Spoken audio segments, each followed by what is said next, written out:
င်္ဂလာပါရှင်ရန်ကုန်ခေတ်ရဲ့မနက်ခင်းသတင်းတွေကိုတင်ဆက်ပေးပါမယ်။အကျန်းဖက်မဲအောင်လိုင်းလိုက်လံကြည့်ရှုတဲ့ရန်ကုန်မဲယုံတွေမှာမဲပေးသူမရှိတဲ့အတွက်လော့စပီကာတွေနဲ့မဲလာပေးကြရန်လိုက်လံချင်းချောက်ခေါ်ယူပါတယ်။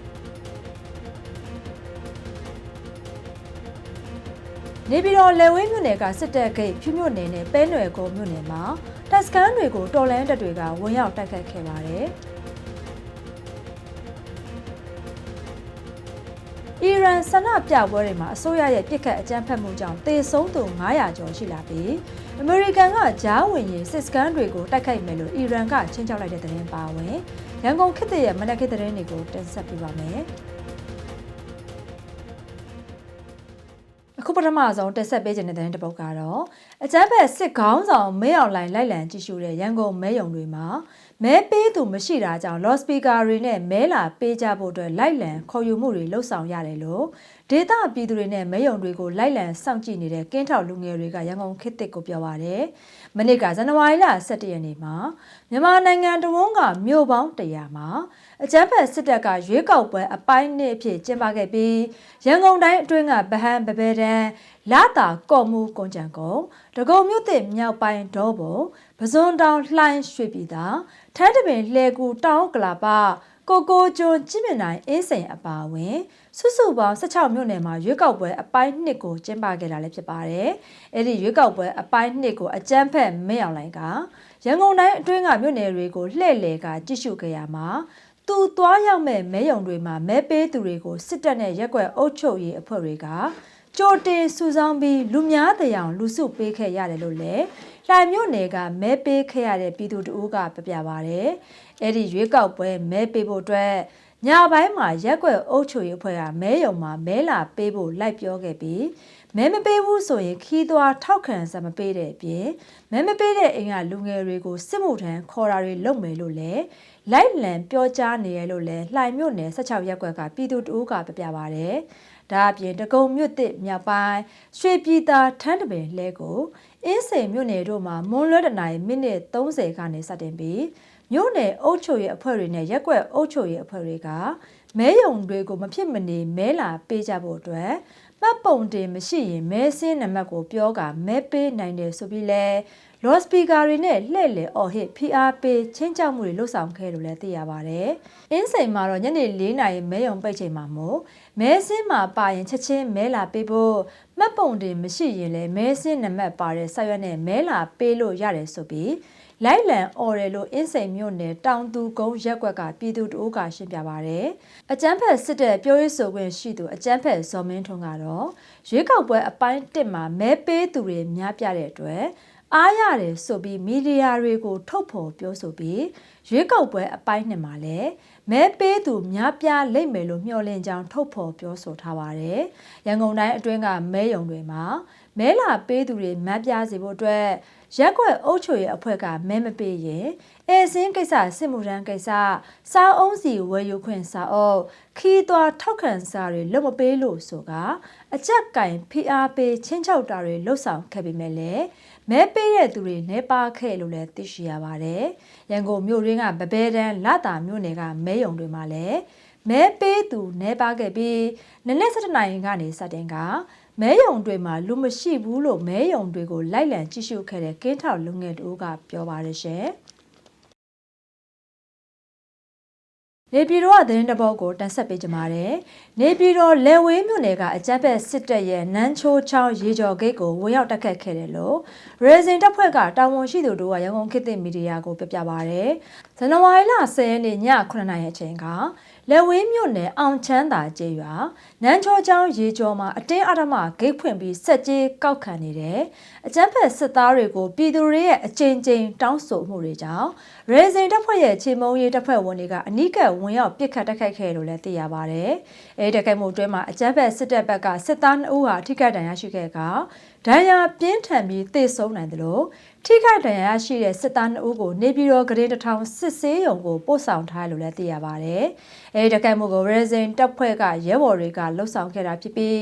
တော်လဲရဲဘော်တွေဘက်ကအထိခိုက်မရှိပြန်လည်ဆုတ်ခွာနိုင်ခဲ့လို့လည်းသိရပါတယ်။အလားတူပဲခူးတိုင်းအတွင်းကပြည်သူ့ကာကွယ်ရေးတပ်မတော်အမှတ်2စစ်စင်ရေးနယ်မြေပဲခူးတိုင်းစစ်တနာစစ်တောင်းမြစ်ဝမ်းဒေသအောင်မြင်စစ်စင်ရေးဖြင့်မနေ့ကမနက်ပိုင်းမှာလည်းဖြူးမြို့နယ်နဲ့ပဲနွယ်ကုန်းမြို့နယ်ကစစ်တပ်စခန်းတွေကိုတော်လဲတပ်တွေကဆက်လက်တိုက်ခိုက်ခဲ့လို့ပြည်သူ့ကာကွယ်ရေးတပ်မတော်အမှတ်2စစ်စင်ရေးနယ်မြေကတာဝန်ရှိသူတို့ကပြပါရတယ်။မနေ့ကဇန်နဝါရီလ17ရက်နေ့မနေ့9နှစ်အချိန်ကနေစတင်ပြီးတော်လဲတပ်တွေကဖြူးမြို့နယ်စားကုန်းကျေးရွာနေစစ်တပ်စခန်းနဲ့စစ်စေးဂိတ်ကိုဝင်ရောက်တိုက်ခိုက်ခဲ့ပြီးတိုက်ပွဲဖြစ်ပွားရာအနီးအနားကျေးရွာတွေကပြည်သူတွေဟာထွက်ပြေးတိမ်းရှောင်ခဲ့ရလို့လည်းသိရပါတယ်။အဲဒီနေ့မှာပဲပဲနွယ်ကုန်းမြို့နယ်ဘရင်မပန်းချံနဲ့အောင်မြေကုန်းတွေမှာလည်းတိုက်ပွဲတွေဖြစ်ပွားခဲ့လို့သိရပါတယ်။ပြီးခဲ့တဲ့ဇန်နဝါရီလ9ရက်နေ့ကပဲခူးတိုင်းစစ်တနာ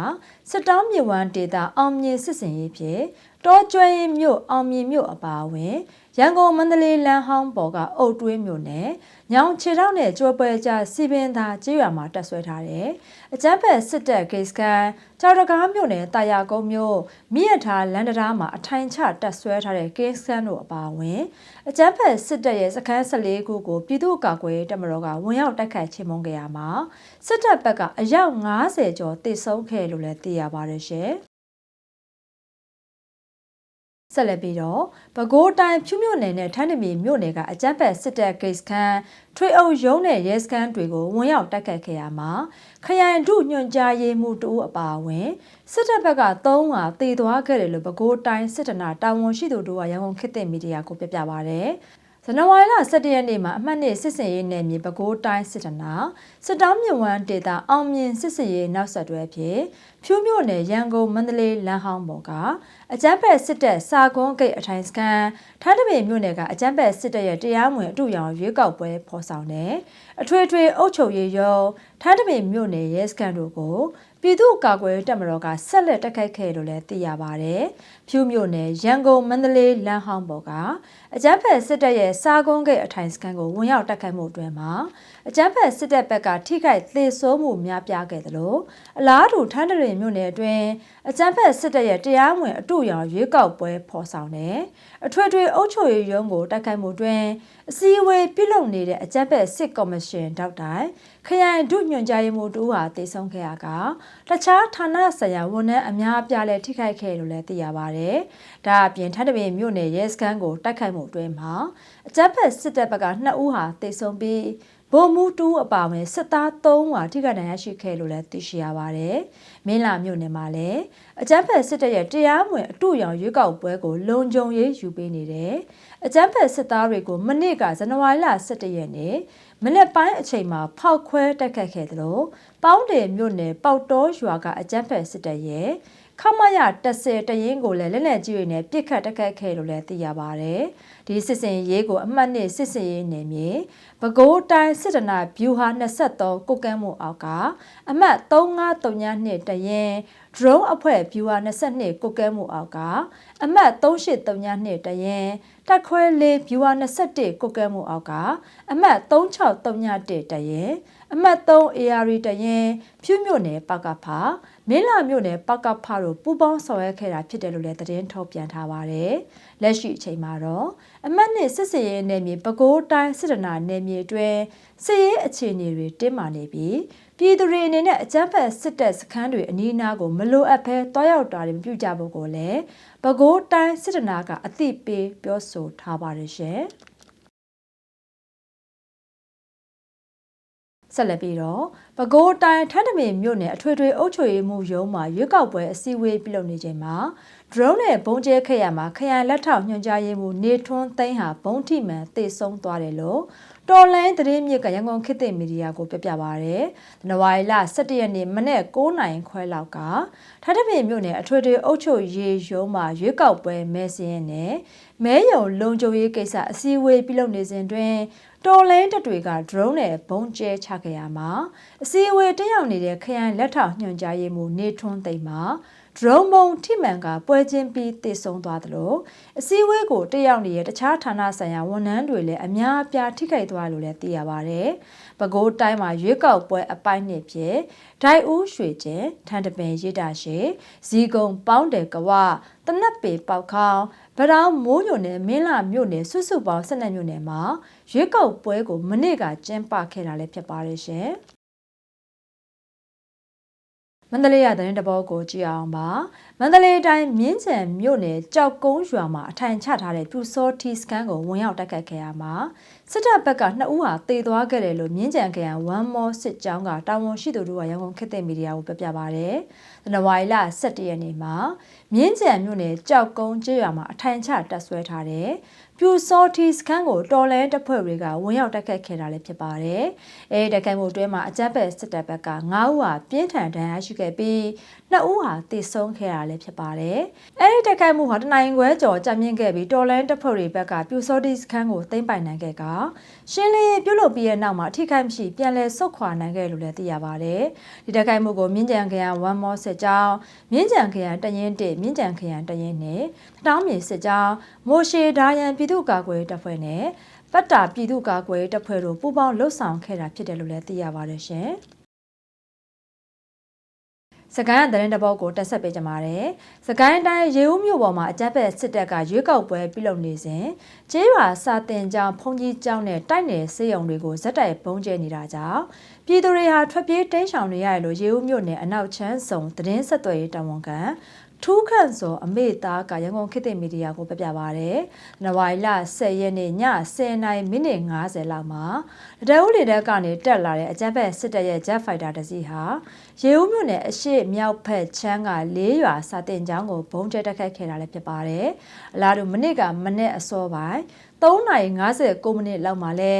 ဲရေဦးမြို့နယ်အနောက်ချမ်းကကွမ်းအုံရွာတိုက်နယ်စေယုံနဲ့ဖုန်ကြီးကျောင်းအနီးကိုတအုပ်လေတပ်ကနေတက်လာတဲ့ Jet Fighter တစ်စီးဟာထပ်မံဘုံကျဲတက်ခိုက်သွားလို့လည်းသိရပါတယ်။ဒါအပြင်အဲ့ဒီနေ့မနေ့17:19မိနစ်လောက်ကလည်းရေဦးမြို့နယ်မြောက်ဘက်ချမ်းကကျေးရွာတွေကိုတအုပ်လေတပ်ကနေတက်လာတဲ့ Jet Fighter တစ်စီးကဘုံကျဲတက်ခိုက်သွားလို့လည်းသိရပါတယ်။ဂျပန်စစ်တပ်ရဲ့ဘုံကျဲတက်ခိုက်မှုတွင်ပြည်သူတွေထိခိုက်မှုရှိမရှိကိုအတီးပြုတ်နိုင်ခြင်းမရှိသေးပဲဖုန်ကြီးကျောင်းအဆောက်အုံအချို့ဟာထိခိုက်ပျက်စီးသွားကရွာလုံးကျွတ်ထွက်ပြေးတိမ်းရှောင်နေရတယ်လို့လည်းသိရှိရပါတယ်။အလားတူ2025ခုနှစ်ဒီဇင်ဘာလ18ရက်နေ့ကလည်းရေဦးမြို့နယ်အနောက်ချမ်းတမာတော်ရွာတိုက်နယ်စေယုံကိုစစ်တပ်ကလေရင်နဲ့ဘုံကျဲတက်ခိုက်ခဲ့တာကြောင့်ပြည်သူတအုပ်ဟာထိခိုက်ဒဏ်ရာရှိခဲ့ပြီးစိုက်ကယ်2စီးဟာမီးလောင်ပျက်စီးခဲ့ရလို့လည်းသိရပါတယ်ရှင်။မကွေးရသတင်းတပုတ်ကိုတင်ဆက်ပေးကြပါမယ်။မကွေးတိုင်းစလင်းမြို့နယ်ကကျေးရွာတွေကိုအကြမ်းဖက်စစ်တပ်က drone အသေးခံ drone တွေနဲ့ပုံကျဲတက်ခိုက်တာကြောင့်ပြည်သူ20ကျော်ဟာထိခိုက်ဒဏ်ရာရှိခဲ့လို့ပြည်သူညီနောင်စလင်းသတင်းတာဝန်ခံကိုပြည်သူကရန်ကုန်ခေတ်သစ်မီဒီယာကိုပြပြပါဗျ။ဇန်နဝါရီလ9ရက်နေ့မှာစလင်းမြို့နယ်အတွင်းအကြမ်းဖက်စစ်တပ်ကစင်ပြူကျွန်းမြို့မြောက်ဘက်နဲ့စလင်းချောင်းမြောက်ဘက်ကကျေးရွာတွေကို drone အသေးခံ drone တွေနဲ့ပုံကျဲတက်ခတ်ခဲ့တာလည်းဖြစ်ပါတယ်။အဲဒီတက်ခတ်မှုအတွင်းမှာကျေးရွာတစ်ခုကို drone ပုံးတွေနဲ့အသေးခံ drone တွေကြောက်ရောက်ပောက်ကွဲသွားခဲ့ပြီးပြည်သူ4ဦးဟာထိခိုက်ဒဏ်ရာရှိကနား3ကောင်ဟာတေသားရလို့လည်းသိရပါတယ်။နဝါရီလ10ရက်နေ့ည10:30မိနစ်30လောက်မှာလဲနွဲတမဲရွာကစစ်ဘေးရှောင်ပြည်သူ150ခန့်နေထိုင်တဲ့စစ်ရှောင်စခန်းကိုအကြမ်းဖက်စစ်တပ်က drone ပုံးတွေကျဲချတိုက်ခိုက်ခဲ့တာကြောင့်ပြည်သူ18ဦးဟာထိခိုက်ဒဏ်ရာရှိခဲ့ပါတယ်။အကြမ်းဖက်စစ်တပ်ကအဲ့လိုတိုက်ခိုက်မှုပြုလုပ်ပြီးတဲ့နောက်မှာနွဲတမဲရွာအနောက်ဘက်ကကျေးရွာတစ်ခုကိုလည်းအကြမ်းဖက်စစ်တပ်ကအသေးခံ drone 2စီးနဲ့ထပ်မံတိုက်ခိုက်သွားတယ်လို့လည်းသိရပါတယ်။ဇန်နဝါရီလ17ရက်နေ့ကလည်းစလင်းမြို့နယ်စင်ပြူကျွန်းမြို့ပေါ်အကြမ်းဖက်စစ်တပ်ကအင်အားအများပြားဖြစ်တင်ထားပြီးမြို့နေရာအနှံ့မှာတပ်ဖြတ်ထားက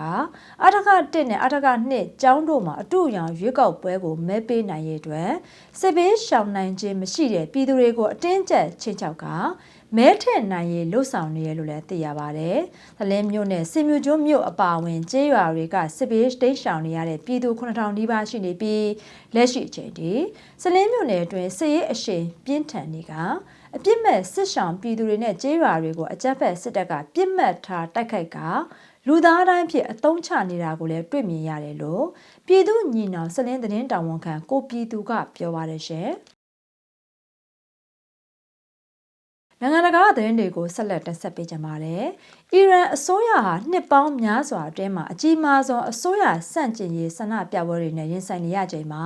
အမေရိကန်ကစစ်ရေးအရဖြစ်စေတခြားနည်းလမ်းနဲ့ဖြစ်စေကြားဝင်လာနိုင်ခြေရှိတာကြောင့်အစ္စရေးနိုင်ငံကအမြင့်ဆုံးသတိပေးချက်ထုတ်ပြန်ထားပြီးအခြေအနေကိုစောင့်ကြည့်နေတယ်လို့အစ္စရေးသတင်းမြစ်တွေကပြောပါတယ်။အမေရိကန်သမ္မတဒေါ်နယ်ထရန့်ကပြီးခဲ့တဲ့ရက်ပိုင်းအတွင်းမှာအီရန်အစိုးရကိုအကြိမ်ကြိမ်သတိပေးခဲ့ပြီး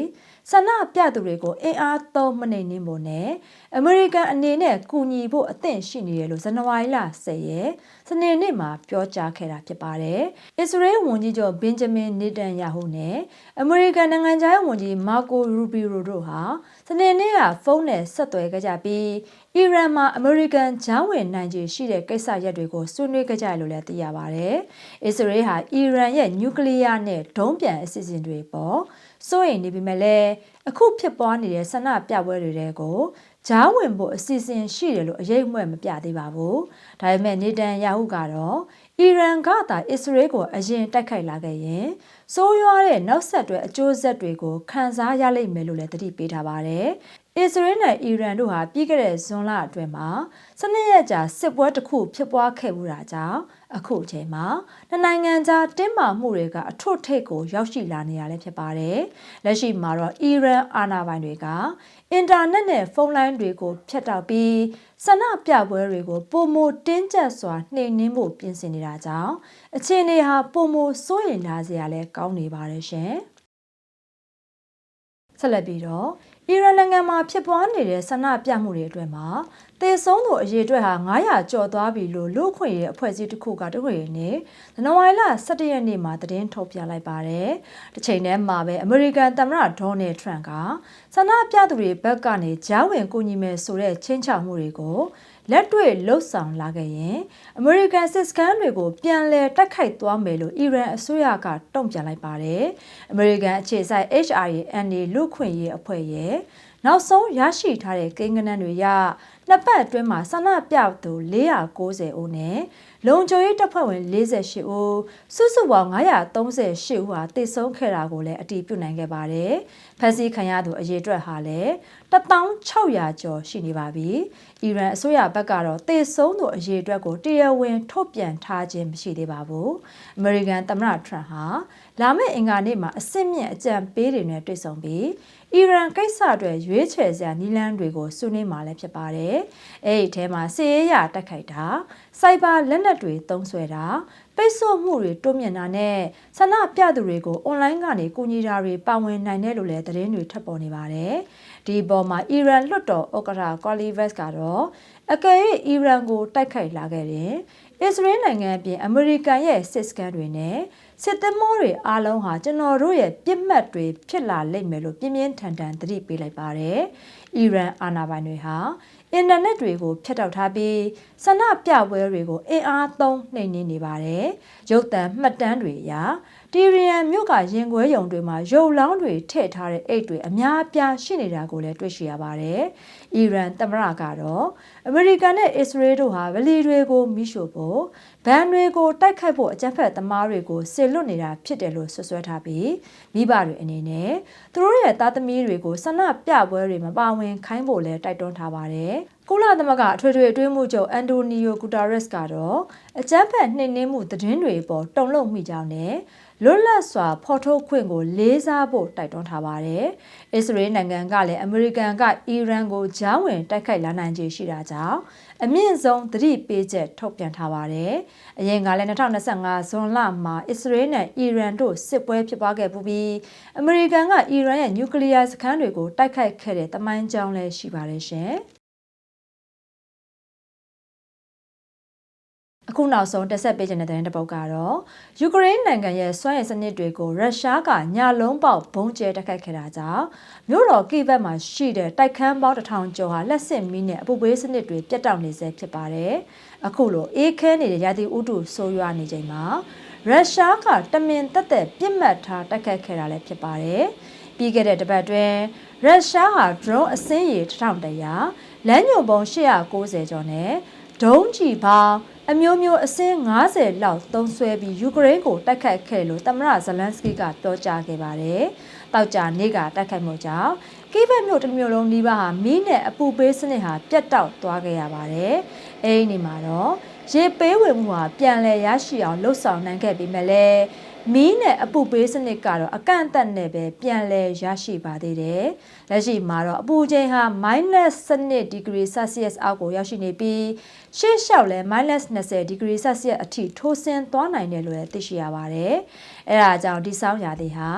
ယူကရိန်းပြည်သူတွေအတွက်အေးဆုံးနဲ့အခက်ခဲဆုံးဆောင်းရာသီလည်းဖြစ်လာနိုင်ပါတယ်။ယူကရိန်းစစ်တပ်ကလည်းကာရစ်ဘီယံပင်လယ်မှာရှိတဲ့ရုရှားရဲ့ရေနံတူးစင်3ခုကို drone တွေနဲ့ပြန်လည်တိုက်ခိုက်ခဲ့လို့လည်းဆိုထားပါတယ်။အဲ့ဒီတူးစင်တွေကိုရုရှားစစ်တပ်အတွက်ထောက်ပံ့ရေးလုပ်ငန်းတွေမှာသုံးနေတာကြောင့်အခုလိုတိုက်ခိုက်ခဲ့တာဖြစ်တယ်လို့လည်းယူကရိန်းဘက်ကပြောကြားထားပါတယ်။ကီရက်မြို့တော်ဝန်ဗီတာလီကလစ်ကတော့စွမ်းရည်စနစ်တွေပြန်ကောင်းအောင်အပြင်းထန်စ조사နေပြီမဲ့လည်းအခြေအနေဟာအလွန်ခက်ခဲနေစေဖြစ်ပြီးရှေ့လျှောက်လည်းဒီခက်ခဲတွေဟာဆက်လက်ရှိနေအောင်မယ်လို့လည်းတတိပေးထားပါတယ်ရှင်။ဟုတ်ကဲ့ပါရှင်။ဒါကတော့ရန်ကုန်ခေတ်ရဲ့မနက်ခေတ်သတင်းတွေကိုတက်ဆက်ပေးရပါကြည့်ရှုပေးရတဲ့ကျေးဇူးတင်ပါတယ်ရှင်ကျွန်မမြပါ။